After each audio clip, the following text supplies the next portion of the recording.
барои нафароне ки садақа мекунанд. қиссаи аҷибе.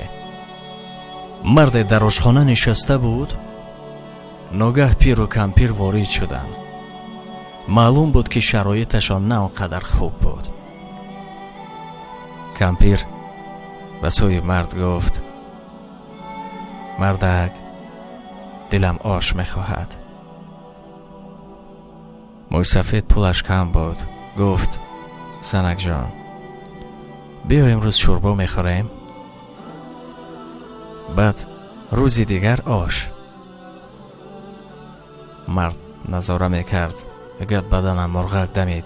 зуд телефонашро гирифту ба ин тарафу он тараф дурӯғ занг зад. баланд гап заду телефонро гузошту гуфт ки ман соҳиби писар шудам ва барои ҳама нишастагон, амон 4-5 нафаре ки нишаста буданд, ош ройгон, ба ҳамаи шумо ош ройгон гуфта ба пиру кампир ош овардан, додан. ҳама хурсандона мехӯрданд.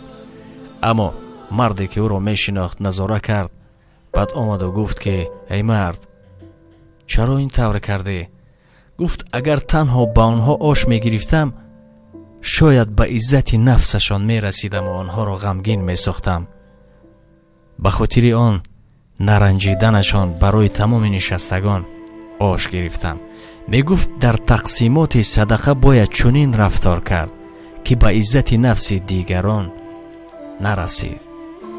садақа барои шод кардан аст, на барои ғамгин сохтан.